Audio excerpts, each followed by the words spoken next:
हिंदू धर्म के संबंध में संभवतः बहुत कम हिंदू जानते होंगे। ज़्यादातर हिंदुओं को व्रत, त्योहार, परंपरा आदि की ही जानकारी होती है। ऐसे में हर हिंदू को हिंदू धर्म के संबंध में सामान्य जानकारी पता होनी चाहिए ताकि किसी भी प्रकार का कोई भ्रम ना रहे।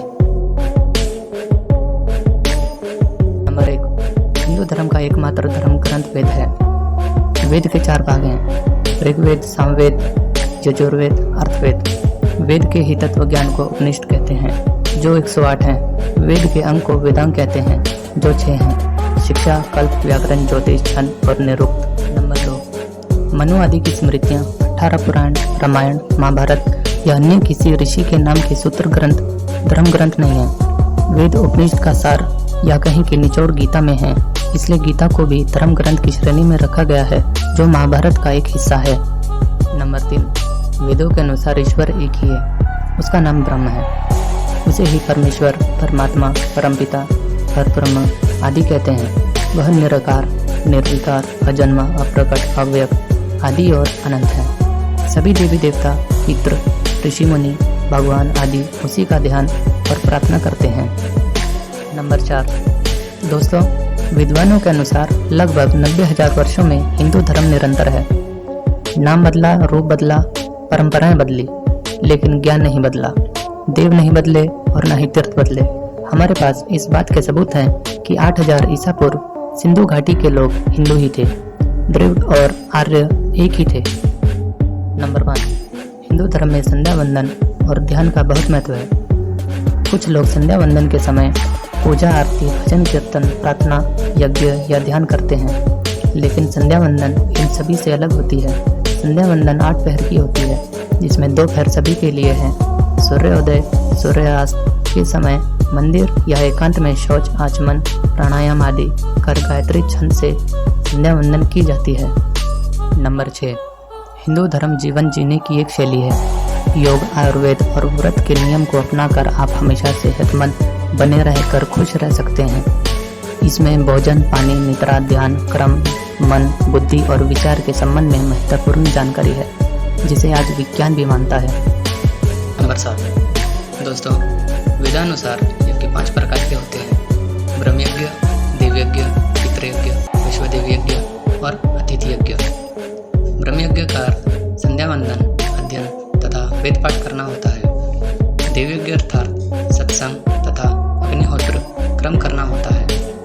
पितृयज्ञ अर्थात पूर्वज, आचार्य और माता पिता में श्रद्धा रखते हुए श्रद्धा क्रम करना होता है। वैश्वदेव यज्ञ अर्थात अग्नि, पशु और पक्षी को अन्न जल देना होता है। अंत में अतिथि यज्ञ अर्थात अपंग, महिला, विद्यार्थी, सन्यासी, चिकित्सक और धर्म के रक्षकों की सेवा करना होता है। नंबर 8, दोस्तों, हिंदुओं के 10 कर्तव्य और क्रम हैं: संध्योपासन, तीर्थ, पाठ, यज्ञ, व्रत, संस्कार, उत्सव, सेवा और श्रद्धा। इसके अलावा 4 पुरुषार्थ हैं: धर्म, अर्थ, काम और मोक्ष। यह चारों 4 आश्रम पर आधारित हैं: ब्रह्मचर्य, गृहस्थ, वानप्रस्थ और संन्यास। नंबर 9, दोस्तों, हिंदू धर्म के अनुसार जीवन का लक्ष्य मोक्ष होता है। मोक्ष का अर्थ होता है ज्ञान को उपलब्ध होना, आत्मज्ञान प्राप्त करना या खुद को उस अवस्था में ले जाना जहां मृत्यु और जन्म से परे रहकर इच्छा अनुसार जन्म लेना और मरना। नंबर 10, दोस्तों, हिंदू धर्म मानता है कि सृष्टि की उत्पत्ति हुई है, किसी ने की नहीं है, और यह कार्य कुछ 6 दिन में नहीं हुआ है। इसके लिए अरबों वर्ष लगे हैं। यह मानिए कि परमात्मा या आत्मा ही प्रारंभ में थे। उन्हीं से मैं से अहंकार, अहंकार से आकाश, आकाश से वायु, वायु से अग्नि, अग्नि से जल और जल से पृथ्वी की उत्पत्ति हुई है। पृथ्वी, वायु, अग्नि, आकाश, मन, बुद्धि और अहंकार, यह प्रकृति के 8 तत्व हैं। नंबर 11, आप सभी को जानकर हैरानी होगी कि हिंदू धर्म पहले संपूर्ण धरती पर व्यापक था। पहले धरती के 7 द्वीप थे, जो कि जम्बू, दक्ष, शालमली, कुश, क्रौच, शाक एवं पुष्कर थे। इसमें से जम्बू द्वीप सभी के बीचों बीच स्थित था। राजा प्रियव्रत संपूर्ण धरती के और राजा अग्निंद्र सिर्फ जम्बू द्वीप के राजा थे।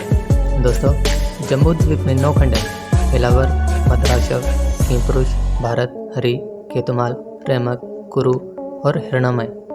इसमें से भारत खंड को भारतवर्ष कहा जाता था। दोस्तों, भारतवर्ष के 9 खंड हैं। इनमें इंद्रद्वीप, कसेरू, ताम्रपर्ण, बगस्तीमान, नागद्वीप, सौमय, कंदर और वारुण तथा यह समुद्र से घिरा हुआ द्वीप इनमें 9वां है। भारतवर्ष के इतिहास को ही हिंदू धर्म का इतिहास नहीं समझना चाहिए। नंबर 12। दोस्तों, 20वीं सदी की शुरुआत में जब अखंड भारत से अलग दुनिया के अन्य हिस्सों में लोग पढ़ना लिखना और सभ्य होना सीख रहे थे, तो दूसरी ओर भारत में विक्रमादित्य, पणनी, चाणक्य जैसे विद्वान व्याकरण और अर्थशास्त्र की नई इमारत खड़ी कर रहे थे। इसके बाद आर्यभट्ट और वराहमिहिर जैसे विद्वान अंतरिक्ष की खाक छान रहे थे। वसुबंधु, धर्मपाल, सुविष्णु, असंग, धर्मकृति, शांतारक्षिता, नागार्जुन, आयुर्वेद, पद्मासंभव जैसे लोग उन विश्वविद्यालयों में पढ़ाते थे जो सिर्फ भारत में ही थे। तक्षशिला, विक्रमशिला, नालंदा आदि अनेक विश्वविद्यालयों में देश विदेश से लोग पढ़ने आते थे।